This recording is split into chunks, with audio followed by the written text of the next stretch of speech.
Hello दोस्त, कैसे हैं आप। मैं उम्मीद करता हूं आप अच्छे होंगे और लगातार आप मेरे वीडियो देख भी रहे होंगे और वीडियो आपको पसंद में आ भी रहा होगा। ठीक है मित्र, तो जो वीडियो चल रहा है ये एग्ज़ाम की दृष्टि से वन लाइनियर के रूप में आपके सामने प्रस्तुत किया जा रहा है मित्र, और मैं उम्मीद करता हूँ ये वीडियो आपको अच्छा भी लग रहा होगा। ठीक है, इसके पहले मैंने देखा था कि जो दिल्ली सल्तनत काल के पतन के समय आखिर में दक्षिण भारत में प्रांतीय राज्यों की क्या स्थिति थी और उत्तर भारत में प्रांतीय क्षेत्रों की क्या स्थिति थी, हमने दोनों देख लिया था। ठीक है मित्र, क्योंकि ये ऐसी स्थिति में ये सिचुएशन थोड़ा से जटिल होता है, इसलिए यहाँ पर बच्चे ज़्यादातर कॉन्सेप्ट क्लियर नहीं कर पाते हैं। इसलिए कॉन्सेप्ट क्लियर करने के लिए मैं थोड़ा सा जो प्रांतीय क्षेत्र वाला एक वीडियो है, जो एक तरीके से केंद्रीकृत व्यवस्था वाले जो वंश थे उनकी समाप्ति के कंडीशन में ये क्षेत्रीय वाले प्रांतों की स्थिति क्या थी उस समय, उसके संदर्भ में वीडियो बनाया जा रहा है। और क्यों बनाया जा रहा है, क्योंकि आपका ताकि कॉन्सेप्ट क्लियर हो सके कि जिस समय केंद्रीकृत व्यवस्था में एक मजबूत वंश था या एक मजबूत शासक था, तो उस समय क्षेत्रीय क्षेत्रों में उस समय शासकों की क्या स्थिति थी या उन प्रांतों की क्या स्थिति थी, इसके संदर्भ में वीडियो बनाया जा रहा है। ठीक है, तो आपने दिल्ली सल्तनत के बारे में देख लिया। आज हम जो वीडियो देख रहे हैं वो है मुगल वंश के पतन के बाद उत्तर भारत में प्रांतों की स्थिति क्या है।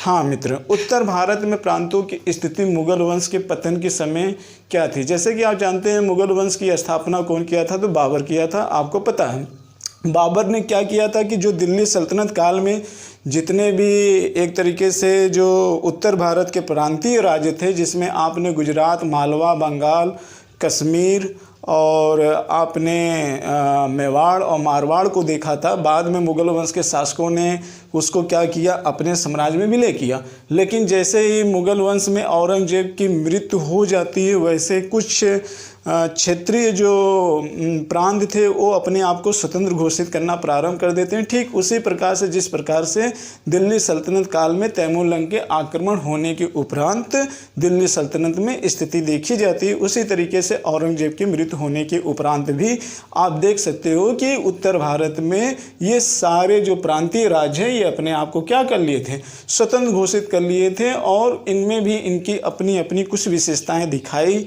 देती है। ठीक है, तो थोड़ा सी इसकी भूमिका बनाने के लिए हम आपको लेके चल रहे हैं मुगल वंश में औरंगजेब के संदर्भ में। ठीक है मित्र, तो औरंगजेब, जैसा कि आप लोग जानते हो कि औरंगजेब जो था वह एक तरीके से भारतीय इतिहास में उस इस्लामिक रूप में, कट्टर रूप में, शासक के रूप में जाना जाता था। वह प्रबल हिंदू विरोधी भी था और इसके अलावा वो कला एवं संस्कृति जैसे चीज़ों का विरोध भी करता था, जिसके वजह से उसके शासनकाल में उसके खुद अपने ही लोग और हिंदू लोग भी उससे काफ़ी ज़्यादा घृणा करते थे, जिसके वजह से उसके मरने के बाद जो उत्तराधिकारी थे वो मुगल वंश को केंद्रीकृत व्यवस्था में नहीं बांध सके। एक कारण ये भी था, और दूसरा कारण आप ये भी कह सकते हो कि आपस में जो क्षेत्रीय शक्तियाँ थी वो भी आपस में हिंदू और इस्लामी में दोनों में इतना ज़्यादा वैमनस्य की भावना बन चुकी थी कि लोग एक दूसरे के खून के प्यासे हो गए थे, जिसका फ़ायदा यूरोपीय शक्तियों ने भरपूर उठाया और उठाकर एट लास्ट में भारत को गुलाम की जंजीरों में जकड़ दिया। ठीक है मित्र, तो देखिए उसी चीज़ के संदर्भ में यहाँ पे चर्चा करना है। जैसा कि मैं पहले कहा हूँ कि मेरा संदर्भ होता है कि आपस में तथ्यों को इंटरलिंक करना, ताकि कि आपका एक अवधारणा क्या हो जाए, क्लियर हो जाए। ठीक है, तो आइए पहले हम इस चीज़ को देख लेते हैं कि आखिर में औरंगजेब की मृत्यु होने के बाद कौन कौन से प्रांत हैं, और उन प्रांतों में हम देख लेते हैं कि वहाँ के कौन कौन शासक थे जो आगे चलकर अपने आप को स्वतंत्र घोषित किए हुए हैं। स्वतंत्र घोषित करने का मतलब ये आपस में एक अपना स्वतंत्र राज्य चलाते थे। यहाँ पर भारत में केंद्रीकृत व्यवस्था नहीं रह गई थी, जिसके वजह के कारण बाहरी शक्तियों ने अपना भरपूर लाभ उठाया। चाहे वो अफ़गानों का आक्रमण हो, चाहे नादिर शाह का भारत में आक्रमण हो रहा हो, या अहमद शाह का आक्रमण हुआ हो, या फिर अंग्रेज हो या फ्रांसीसी हो, सब ने इनके आपस में जो वैमनस्य की भावना थी, जो घृणा की भावना थी, उसका फ़ायदा अंग्रेज़ों ने भरपूर लिया था। वो आपको इसमें भरपूर दिखाई भी देगा।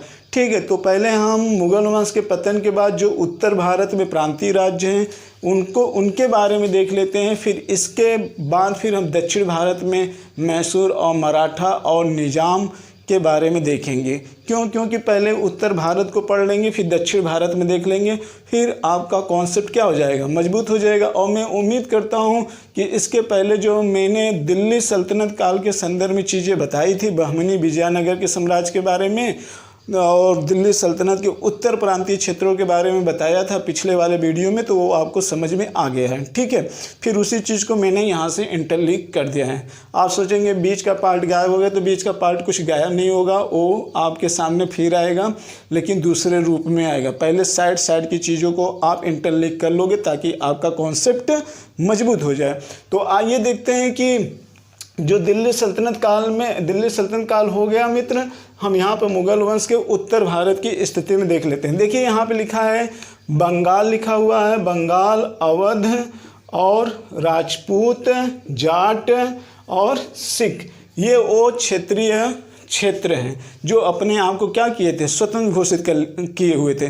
तो देखिए यहाँ से कई टाइप के प्रश्न पूछे जाते हैं। तो पहला जो यहाँ प्रश्न पूछा जाता है वो तो पूछ दिया जाता है कि प्रांतीय क्षेत्रों के शासकों का सही क्रम बताइए। पहला चीज़ आपको ये याद होना चाहिए कि प्रांतीय यानी मुगल वंश के पतन होने के बाद जो प्रांतीय राज्य अपने आप को स्वतंत्र घोषित किए थे, तो उनमें जो शासक आए हुए थे उनका आपका सही सीक्वेंस याद होना चाहिए, एक चीज़। दूसरा चीज़ ये है कि उनके डेट भी आपको याद होने चाहिए ताकि कि आपका कॉन्सेप्ट भी मजबूत हो सके कि उनके समकालीन कौन था। ठीक है, जैसे सिख गुरु यहाँ पे लिखा हुआ है, एक क्वेश्चन ये आ गया था कि गुरु नानक किसके समकालीन थे। अब गुरु नानक का टाइम पीरियड दिया है 1469 से लेकर 1538 तक। तो ऑप्शन में आपको ऐसा शासक दिया जाएगा जिसके आधार पर आप ये बता सको कि ये उनके समय थे। तो गुरु नानक किसके समय था, तो उसमें ऑप्शन था बहलोल लोदी था। ठीक है मित्र, तो बहलोल लोदी उसमें ऑप्शन दिया हुआ था, उसमें ऑप्शन अकबर भी दिया हुआ था, जहांगीर दिया था। तो एट लास्ट में ऑप्शंस के अनुसार अगर आप देखोगे तो उसमें कौन आ जाएंगे, बहलोल लोदी आ जाएगा। तो इसलिए आपको डेट भी याद होना चाहिए। क्लियर। तो आइए हम पहले इनको देख लेते हैं, उसके बाद इनकी विशेषताओं के भी बारे में देख लेते हैं। पहले इनके शासकों का सही क्रम देख लेते हैं और ये आपको याद होना चाहिए, मैं बार बार ये कह रहा हूँ। ठीक है, तो आइए देख लेते हैं। देखिए बंगाल में जो नवाब थे उनका क्रम क्या है, तो बंगाल में नवाबों की यहाँ पे संख्या दिया गया है। तो पहले देख लेते हैं मुर्शिद खां। मुर्शिद खां 1713 से लेकर 1727 था। सुजाउद्दीन जो था 1727 से लेकर 1739 था। सरफराज खां जो था 1739 से लेकर 1740 ईस्वी था। अलवर्दी खां जो था वो 1740 से लेकर 1756 ईस्वी था। सिराजुद्दौला जो था वो 1756 से लेकर 1757 था। मीर जाफर जो था 1757 से लेकर 1760 था। मीर जाफर दो बार बना था, एक बार 1763 से लेकर 1765 में भी था। फिर मीर कासिम था जो 1760 से 1763 था। ठीक है, इसके बाद देखें निजामुद्दौला जो 1765 से लेकर 1766 था। फिर सैफुद्दौला जो 1766 से लेकर 1770 था। तो इसका मतलब ये हुआ कि जो बंगाल के नवाब थे, तो इसके बारे में थोड़ा आप सुन लीजिए ताकि आपका कॉन्सेप्ट क्लियर हो जाए। देखिए मित्र, जो बंगाल के नवाब थे, तो बंगाल के नवाब में जो मुर्शिद कुली खां था, इसको बंगाल के संस्थापक के रूप में आप कह सकते हो कि ये पहला ऐसा शासक था मुगल वंशों के टाइम पीरियड में जिसने बंगाल को पहली बार इसने क्या किया था, स्वतंत्र घोषित किया था। और ये बंगाल का पहला नवाब था, ये जानते रहिएगा। दूसरा ये कि अब इनके नवाबों के संदर्भ में क्रम तो आपको पता होना चाहिए। और इसमें जो नवाबों का इम्पोर्टेंट है, एक है अलवर्दी खां। अलवर्दी खां जो था वह सिराजुद्दौला, जो अलवर्दी खां जो था, अलवर्दी खां की 3 पुत्रियां थी। तो 3 पुत्रियों से एक पुत्री का जो लड़का था वो सिराजुद्दौला था। अलवर्दी खां का एक स्टेटमेंट था, उसको आप सुन लीजिए, तेज़ी से वीडियो समाप्त भी करना है ताकि आपको समझ में भी आए। तो अलवर्दी खां क्या था, अलवर्दी खां ने एक स्टेटमेंट दिया था सिराजुद्दौला को समझाने के संदर्भ में कि अंग्रेज क्या है, अंग्रेज एक मधुमक्खी के समान है, इनको छेड़ना मत। अगर इनको छेड़ोगे नहीं तो ये शहद देंगे, लेकिन अगर छेड़ दिए तो ये काट काट कर तुम्हारी क्या ले लेंगी, जान ले लेंगी। ये अलवर्दी का सलाह था किसको, सिराजुद्दौला के प्रति। लेकिन सिराजुद्दौला चूँकि एक अच्छा शासक था, वो अपनत्व की भावना उसके अंदर थी, अपनों के हितों के लेकर भावना थी, इसलिए उसने अंग्रेज़ों का क्या किया, विरोध करना प्रारंभ किया। लेकिन उसके कुछ सेनापति थे जैसे मीर जाफ़र और कुछ उनके गुट वगैरह थे, जिनके गद्दारी करने की वजह से सिराजुद्दौला क्या होता है, उनसे धोखा खाता है और प्लासी के युद्ध में उसकी मृत्यु हो जाती है। और इसका अंग्रेज़ों ने क्या किया, भरपूर फ़ायदा उठाया। एट लास्ट में अंग्रेज़ों ने क्या किया, मीर जाफ़र को भी परास्त किया, मीर कासिम को भी परास्त किया, और पूरी तरीके से 1770 में जाते जाते बंगाल के नवाबों को पूरी तरीके से ध्वस्त करके पूरा बंगाल वाले बेल्ट पे अंग्रेज़ों ने क्या कर लिया, अधिग्रहण कर लिया। और उस समय जो बंगाल का जो गवर्नर था उस समय आप कह सकते हो कि इस समय वारेन हेस्टिंग्स का दौर आ चुका था। तो आप कह सकते हो कि वारेन हेस्टिंग्स से पहले ही इनका क्या हो गया था, बंगाल के नवाबों का अस्तित्व क्या था, ख़त्म हो गया था, बड़े जल्दी ही ख़त्म हो गया। क्यों? क्योंकि अंग्रेज़ों ने शुरुआत कहाँ से की थी, अंग्रेज़ ने भारत को गुलामी की जंजीर के पहनाने की पहली बार शुरुआत स्टार्ट कहाँ की थी, बंगाल से स्टार्ट की थी। तो इतना आपको ध्यान में रहना चाहिए। दूसरी चीज़ आते हैं, अवध के नवाबों के भी बारे में पूछा जाता है कि अवध का पहला नवाब कौन था। तो अवध का जो पहला नवाब था वो शहादत खां था। कौन था? शहादत खां। तो इसका टाइम पीरियड भी देख लीजिए। शहादत खां का टाइम पीरियड जो था 1722 से लेकर 1739 था।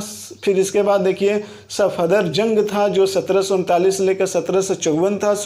शुजाउद्दौला था जो 1754 से लेकर 1775 था। आसफदौला था जो 1775 से लेकर 1797 में था। फिर वजीर अली था जो 1797 से लेकर 1798 में था। फिर शहादत अली खां था 1798 से 1814। गाजी उद्दीन हैदर अली खां था जो 1814 से लेकर 27 ईस्वी तक। फिर नासरुद्दीन हैदर था जो 1827 से लेकर 1837 ईस्वी तक। अली शाह था जो 1837 से लेकर 1842 तक। फिर अमजद अली शाह था जो 1842 से लेकर 1847 तक। फिर वाजिद अली शाह था जो 1847 से लेकर 1856 तक। जी हाँ, जहाँ बंगाल के नवाबों का अस्तित्व 1770 के पहले ही ख़त्म हो जाता है, वहीं अवध के नवाबों का अस्तित्व कब समाप्त होता है? 1856 में। 1856 में इसलिए क्योंकि अवध को अंतिम रूप से अंग्रेज़ों ने कब विलय कर लिया था? 1856 में। जबकि बंगाल को कब उसने कर लिया था? 1770 में ही मिला लिया था। और अवध को लाल डलहौजी के द्वारा कब मिलाया गया था? 1856 में विलय कर लिया गया था। इसलिए अवध के नवाबों का अस्तित्व क्या हो गया? समाप्त हो गया। देखिए मित्र, यहाँ पर आप जो नवाब देखते हो तो यहाँ पर आप थोड़ा सा ध्यान रखिएगा। जैसे आपको तो ये याद करना है कि शहादत खां को तो आपको याद करना ही होगा कि ये बंगाल का पहला नवाब था और इसका सीक्वेंस भी आपको पता होना चाहिए। एक चीज़ आपको थोड़ा सा ये ध्यान देना होना चाहिए, जो ये शुजाउद्दौला था। जी हाँ, जो ये शुजाउद्दौला था, जो इसका टाइम पीरियड है 1754 से लेकर 1775 में। तो आपको थोड़ा सा ध्यान देना है कि शहादत खां और शुजाउद्दौला ये दोनों इम्पोर्टेंट हैं। क्यों इम्पोर्टेंट है, थोड़ा इनके बारे में सुन लीजिए, ठीक है। इसके बारे में फिर कभी डिटेल्स बनेगा, लेकिन हाँ ये है कि जितना बताया जा रहा है आपके एग्जाम से यहाँ से भी प्रश्न पूछा जा सकता है। शहादत खां ये था, इसी के समय नादिर शाह का आक्रमण हुआ था। किसका? नादिर शाह का आक्रमण हुआ था, जिसको हम क्या कहते हैं, जिसको हम अफ़गानों का क्या कहा जाता है, उसको नेपोलियन कहा जाता था। किसको? नादिर शाह को कहा जाता था। तो जो ये शहादत खां था ये क्या था? ये जहर खाकर मर गया था। कैसे जहर खा के मर गया था? क्यों? क्योंकि ये नादिर शाह से डरता था। तो नादिर शाह का सामना न करने की वजह से या बेइज्जती के डर से क्या कर लिया इसने क्या कर लिया? इसने जहर खा लिया। क्या कर लिया? जहर खा लिया। और वहीं दूसरी तरफ जो शुजाउद्दौला है, अवध का नवाब था, इसने अगला अटैक किसका होता है? अहमद शाह अब्दाली का। आपको याद होगा कि पानीपत का जो तृतीय युद्ध हुआ था, जी हाँ, पानीपत का जो तृतीय युद्ध हुआ था, थोड़ा ध्यान से सुनिएगा। पानीपत का तृतीय युद्ध जो हुआ था वो मराठों के शासकों के बीच और अफ़गानों के अहमद शाह अब्दाली के बीच हुआ था। तो उसी के दरमियान शुजाउद्दौला ने किसका साथ दिया था? अफगानों का साथ दिया था। ये बहुत बड़ी भूल थी। इसके अलावा देखिए सिर्फ शुजाउद्दौला साथ नहीं दिया था, बल्कि यहाँ पर देखिए एक आपको जाट का शासक मिल जाएगा। यहाँ पे देखिए सूरजमल, ये जो सूरजमल आप देख रहे हो मित्र, सूरजमल जो मराठों का विश्वास जीता था, और मराठों को पूरी तरीके से विश्वास था कि पानीपत के युद्ध में जाट सूरजमल के द्वारा हमारा क्या दिया जाएगा? साथ मिलेगा। लेकिन सूरजमल ने भी गद्दारी कर लिया। इस वजह से जो अहमद शाह अब्दाली था वो पानीपत के तृतीय युद्ध में क्या हो गया? विजय हो गया। और यही एक कारण था कि भारतीय स्थिति के लिए एक बहुत बड़ा ये अभिशाप था, बहुत बड़ा अभिशाप था। क्यों अभिशाप था? कि अगर अफगानों के द्वारा इतनी बड़ी विजय नहीं मिलती भारतीयों से, तो हो सकता था कि अंग्रेज बंगाल और अवध पर अधिपत्य करने के बावजूद भी पूरे भारत को पूरी तरीके से गुलाम नहीं बना पाते। तो इसके पीछे न केवल मीर जाफर की ही गलती थी, बल्कि बाद के भी शासकों की थी। जैसे हम अगर देख लेते हैं तो इसमें किसका? सूरजमल का भी योगदान था, और यहाँ पे देख लेते हैं तो शुजाउद्दौला का भी योगदान था। और प्लासी के युद्ध में तो मीर जाफर तो सबसे बड़ा गद्दार तो था ही, इसमें कोई दो राय नहीं। लेकिन शुजाउद्दौला को भी और सूरजमल को भी, दोनों को मौका मिला था कि अहमद शाह अब्दाली से बचा लिया जाए, ताकि अपार धन की क्षति से भारत बच जाए और आपस में यूनिटी और एकता बनी रहे। लेकिन ऐसा नहीं हो पाया। क्यों नहीं हो पाया? क्योंकि कोई न कोई आपस में शक्तियां एक दूसरे से क्या थी? आपस में लड़ रही थी, आपस में लड़ रही थी, अपना क्षेत्र का विस्तार करना चाहती थी, और जिसका फायदा अंग्रेज भले बहुत बेखूबी से उठाए भी। तो मैं समझता हूँ ये बातें आपको समझ में आ गई होगी जो मैं अभी बताया, और ये बहुत इम्पोर्टेंट चीज़ है, बहुत इम्पोर्टेंट चीज़ था। ठीक है, इतिहास में अगर आप पढ़ोगे तो आपको ये आसानी से चीज़ें समझ में नहीं आएगी, लेकिन मैंने इस चीज़ को थोड़ा सा जोड़ के बता दिया है ताकि आप इस चीज़ को और डीपली से बुक में देखकर समझ सको। ठीक है, यहाँ पर आपको समान रूप से समझ विकसित की जाने के लिए वीडियो बनाया जाता है। अगला देखते हैं। तो अगला आता है वजीर अली। तो ये 1797 से लेकर 1798 तक रहता है। देखिए मित्र, अवध वाला हिस्सा का मतलब क्या है? अवध का मतलब ये हुआ कि जो आपका फैजाबाद वाला इलाका है, ठीक है, फैजाबाद, अयोध्या, ये सब, इलाहाबाद, ये वाला जो पूरा बेल्ट है ये अवध के ही अंतर्गत आता है। किसके अंतर्गत आता है? अवध के ही अंतर्गत आता है। तो ये चीज़ ध्यान में रखिएगा कि ये सब पूरा अवध के अंतर्गत आता है, जिसको बाद में वाजिद अली जो अंतिम शासक था वो अवध में जितना भी इलाहाबाद और आपका अयोध्या, फैजाबाद, वाजिद अली क्या कर देता है? सरेंडर कर देता है लाल डलहौजी के सामने। तो इसके वजह से जो ये यूपी वाला बेल्ट था ये किसके अंदर विलय हो गया? ये अंग्रेज़ों के अंदर क्या हो गया? विलय हो गया। लाल डलहौजी के शासनकाल में अंग्रेजों ने इसको अपने साम्राज्य में क्या कर लिया? मिला लिया। इसको अपने साम्राज्य में क्या कर लिया? मिला लिया। इलाहाबाद भी पहले मिल गया, बनारस भी पहले मिल गया था, और फैजाबाद भी पहले मिल गया था। अवध को पूरी तरीके से कब मिला लिया गया? तो अवध को पूरी तरीके से आप जानते हो कब? 1856 ईस्वी में। क्लियर? अब देखते हैं, यहाँ पे देखते हैं राजपूत के बारे में संदर्भ में देख लेते हैं। तो ये तो इलाका आपने देख लिया कि इनकी स्थिति क्या थी, इनकी स्टोरी के बारे में आपको पता चल गया। थोड़ा सा हम देख लेते हैं कि मुगल वंश में राजपूतों की स्थिति क्या थी। देखिए मित्र, एक चीज़ और मैं बताना चाहता हूँ कि मुगल वंश में औरंगजेब के समय और औरंगजेब के मृत्यु के बाद जितने भी मुगल वंश के उत्तराधिकारी हैं उनका भी टाइम पीरियड आपको याद होना चाहिए। क्यों? क्योंकि ये मुगल वंश के किस शासक के समकालीन थे ये आपको पता होना चाहिए, निश्चित रूप से पता होना चाहिए। ठीक है, तो इसलिए मुगल वंश के औरंगजेब की मृत्यु होने के बाद जितने भी उत्तराधिकारी आते हैं, चाहे उसमें बहादुर शाह प्रथम हो, चाहे उसमें जहांदार शाह हो, चाहे फर्रुखसियर हो, चाहे मोहम्मद शाह हो, सबके बारे में आपको पता होना चाहिए। ठीक है, तो आइए देख लेते हैं कि राजपूत के बारे में। देखिए राजपूत का जो यहाँ पे शासक है, यहाँ पे देखिए अजीत सिंह लिखा हुआ है, फिर यहाँ पे जय सिंह द्वितीय लिखा हुआ है। ठीक है मित्र, फिर यहाँ पे दुर्गादास राठौर लिखा हुआ है। तो ये थोड़ा से आप ध्यान में रखिएगा कि ये सब क्या थे? ये सब राजपूत के शासक थे। तो राजपूतों के बारे में जान लीजिए। यहाँ से एक बहुत इम्पोर्टेंट प्रश्न बन जाता है। ठीक है, तो राजपूत क्या थे? राजपूत और मुगलों में आपस में बनते नहीं थे। ठीक है, लेकिन हाँ एक चीज़ था कि उनका परंपरागत अकबर के ही समय से वैवाहिक संबंध चला आता रहता था, इसलिए अगर पटती भी नहीं थी तो विवाह के संबंध के माध्यम से क्या करते थे? आपस में एक दूसरे को पटा भी लेते थे। ठीक है, तो एट लास्ट में विद्रोह भी हुआ, लेकिन वैवाहिक संबंध में हुआ। फर्क इतना था कि पहले जहाँ वैवाहिक संबंध में मुगल वंश के शासक हावी हुआ करते थे, वहीं अब यहाँ राजपूत में जब वैवाहिक संबंध हुआ तो राजपूत थोड़ा से हावी हुए। क्यों? क्योंकि कहीं ना कहीं राजपूत क्या थे कि सैयद बंधुओं से आपस में दोस्ती कर लिए थे, एकजुटता कर लिए थे, जिससे कि मुगल वंश की सत्ता क्या हो गई थी? कमज़ोर हो गई थी। इसलिए उनकी भी कोई अपनी मजबूरी हुआ करती थी, जिससे कि वो कहीं ना कहीं मुगल वंश राजपूतों से धीरे धीरे क्या होना चालू हो गए? दबना चालू हो गए। तो इसका मतलब क्या हुआ? इसका मतलब ये हुआ कि केंद्रीय सत्ता धीरे धीरे क्या होती चली गई? कमज़ोर होती चली गई, और जो क्षेत्रीय सत्ता थी वो धीरे धीरे क्या होती चली जा रही है? मजबूत होती चली जा रही है। ठीक है मित्र, ये चीज़ें आपको प्रेजेंट टाइम में भी देखने को शासन व्यवस्था में मिलेगा, किंतु अभी मैं उस पर व्यवहारिक रूप से नहीं बताऊँगा, ये मेंस का सब्जेक्ट हो जाएगा। एक शासक इसमें आते हैं सवाई जय सिंह। जी हाँ, सवाई जय सिंह। सवाई जय सिंह का नाम आपने सुना होगा। जी हाँ, वो एक बहुत बड़े खगोल शास्त्री थे और उन्होंने जयपुर की स्थापना भी किया था, और खगोल शास्त्र में के नाते उन्होंने भारत में कुल टोटल 5 वेधशाला का निर्माण किया था। कितने?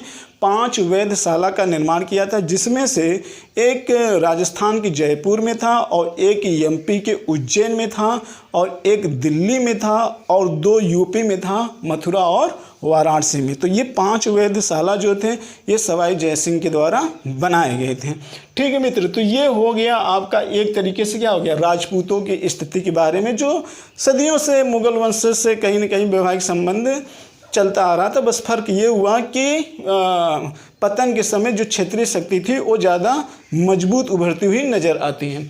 इसके बाद देखिए मित्र, जाट जो थे वो कहीं ना कहीं आगरा में तो मुगल वंश की राजधानी थी, तो उसी आगरा के पास कौन रहते थे? जाट रहते थे। तो जाटों के बारे में ये बताया जाता था कि इन्होंने भी मुगल वंश को बहुत टक्कर दिया हुआ था। ये तो औरंगजेब के जीवित रहते हुए भी ये एक तरीके से पूरी तरीके से उत्पात मचा दिए थे, जिसमें कि गोकुल का भी नाम बहुत सम्मान के साथ लिया जाता था। और ये जाटों का जो क्षेत्र था दिल्ली, आगरा, मथुरा में था, और ये कृषि में विश्वास रखते थे, यहाँ पे जमींदारी प्रथा थी। तो ये जो गोकुल हैं इन्होंने भी विद्रोह किया था। प्रथम विद्रोह इन्हीं के द्वारा 1669 में किया गया था, और इस समय औरंगजेब का शासन था, और औरंगजेब की शक्ति मजबूत भी थी, लेकिन इन्होंने कभी भी अपने अधिकार से मुंह नहीं मोड़ा। उसके बाद आप जानते हो राजा राम बाद में क्या किया? राजा राम ने बाद में क्या किया कि सिकंदरा में अकबर के मकबरा को तोड़कर उसकी हड्डियों को निकालकर उसने क्या किया? उसने उसको जला दिया। उसने जला दिया। बाद में उसका परिणाम भी बहुत बुरा होता है। औरंगजेब बड़ी भयानक तरीके से उसका बदला लेता है, उसकी एक अपनी कहानी है। फिर आते हैं, देखते हैं। देखिए यहाँ पे मनुची लिखा है कि राजा राम सिकंदरिया के अकबर का मकबरा में घुस कर मार डाला। घुस का मार डालने का मतलब यहाँ पर वो नहीं है। मारने का मतलब ये है कि उसकी हड्डियों को निकाल कर उसको क्या करता है? मकबरे के तोड़कर उसकी हड्डियाँ को निकाल कर उसको जला देता है। एक तरीके से क्या करता है? एक तरीके से जो उनके धर्म में कर्मकांडिता होती है उसका क्या करता है? खंडन करता है। इसके बाद देखिए जो अगला जो शासक बनते हैं इनका टाइम पीरियड आप याद कर लीजिएगा मित्र। जो जाट में शासक है, पहले गोकुल का नाम आएगा, फिर राजा राम का नाम आएगा, फिर चूड़ामण इन्होंने ही क्या स्थापना किया था? भरतपुर की स्थापना राजस्थान में इन्होंने ही किया था पहली बार। इसके बाद बदन सिंह आएंगे। इसके बाद सूरजमल, जैसा कि अभी मैंने कहा कि सूरजमल इसने मराठों के साथ क्या किया था? धोखा दिया था, कहीं ना कहीं धोखा दिया था। सिर्फ मराठों के साथ धोखा नहीं दिया था, ये भारत के भी साथ धोखा दिए थे। क्यों? क्योंकि अहमद शाह अब्दाली जो यहाँ पे अटैक किया था, अगर सूरजमल सहायता करता तो संभवतः मराठों की क्या होती? विजय होती, क्योंकि मराठों के साथ एक छल हुआ था और ये आगे चलकर भारत को भोगना भी पड़ा था। इसके बाद जवाहर सिंह आते हैं। ठीक है, तो ये आपको शासकों के नाम याद होने चाहिए, जाटों के शासकों के नाम याद होने चाहिए। और ये सारे मैं क्यों पढ़ा रहा हूँ? क्योंकि औरंगजेब के मरने के बाद क्षेत्रीय शासकों की क्या स्थिति नज़र आ रही थी, ये इसमें आपस में क्या चल रहा था, कितनी मित्रता चल रही थी, कितनी घृणा चल रही थी, कितना युद्ध चल रहा था, और इसका फ़ायदा बाहरी शक्तियाँ कैसे उठा रही थी, फ्रांसीसी कैसे उठा रहे थे, अंग्रेज़ कैसे उठा रहे थे, अफगान कैसे उठा रहे थे, ये सारी चीज़ इस शो को दर्शाता है। ठीक है, तो इस चीज़ को भी जानना बहुत ज़रूरी होता है। आइए देख लेते हैं सिख गुरु। सिख गुरु आपके लिए बहुत ज़्यादा इंपॉर्टेंट है। सिख गुरुओं के नाम आपको याद होने चाहिए, जैसे कि यहाँ पे दिया गया गुरु नानक। गुरु नानक 1469 से लेकर 1538 थे। अंगद जो थे 1539 से 52 थे। अमरदास जो थे 1552 से 47 थे। रामदास जो थे 1574 से 81 थे। अर्जुन देव जो थे 1581 से 1606 थे। हरगोविंद जो थे 1606 से 1645 थे। हर राय जो थे 1645 से 1661 ईस्वी थे। इसके बाद हरिकिशन जो थे 1661 से लेकर 1664 थे। तेग बहादुर जो थे वो 1664 से 1675 ईस्वी थे। गोविंद सिंह जो थे वो 1675 से 1708 हैं। देखिए यहाँ से भी क्वेश्चन पूछा जाता है। देखिए मित्र, ये सोचिए मैं यहाँ डिटेल नहीं पढ़ा रहा हूँ, यहाँ मैं अभी आपका कॉन्सेप्ट क्लियर कर रहा हूँ, एक समझ बना रहा हूँ, तो उस चीज़ को ध्यान में रखिएगा। तो आपको इन सारे सिख गुरुओं का क्रम याद होना चाहिए, इनका डेट आपको याद होना चाहिए। जैसा कि आप जानते हैं सिख धर्म के स्थापना किसने किया था, तो गुरु नानक ने किया था। और अमरदास रामदास किसके समकालीन थे, तो अकबर के समकालीन थे। और रामदास को 5 बीघा किसने ज़मीन दिया था अमृतसर शहर बसाने के लिए, तो अकबर ने दिया था रामदास को शहर बसाने के लिए। और अर्जुन देव को किसने मरवाया था, तो अर्जुन देव को किसने मरवाया था, जहांगीर ने मरवाया था। और तेग बहादुर को किसने मरवाया था, तो औरंगजेब मरवाया था। किसने मरवाया था, औरंगजेब मरवाया था। इस चीज़ को आप थोड़ा सा ध्यान में रखिएगा। क्यों, क्योंकि यहाँ से भी क्वेश्चन कभी कभार पूछ लिए जाते हैं। तो ये एक साल्ट चीज़ें हो गई, और ये साल्ट चीज़ें मैंने सिर्फ इसलिए बताया क्योंकि आपकी समझ इस पर भी होनी चाहिए, न केवल सिर्फ केंद्रीकृत शासकों के बारे में पता होना चाहिए, न केवल आपको सिर्फ जो बाबर हैं उन्हीं की स्पेशली चीज़ों के बारे में पता करो, हुमायूं के बारे में पता करो, शेरशाह सूरी के बारे में पता करो, अकबर के बारे में जुड़ी हुई सारे तथ्यों के बारे में पता करो, इनका भी तो याद होना चाहिए। लेकिन जो ये छुपे तौर पर लोग यहाँ पर हैं, इनके भी बारे में पता होना चाहिए। क्यों, क्योंकि वहाँ से अक्सर तो लोग सारी चीज़ें तो पढ़ ही लेते हैं और पढ़ाई भी जाती है, लेकिन आपका सिलेक्शन वहाँ से होता है जहाँ से लोग क्वेश्चन आयोग पूछता है, और आयोग क्वेश्चन वहाँ से भी पूछता है जहाँ लोगों की नज़र नहीं पड़ती है। तो इस चीज़ को भी आप थोड़ा सा ध्यान में रखिएगा। ठीक है, अगर आप ध्यान में रखेंगे तो चीज़ों को क्या करेंगे, इंटरलिंक कर देंगे। इसलिए मैंने पूरे मध्यकालीन इतिहास में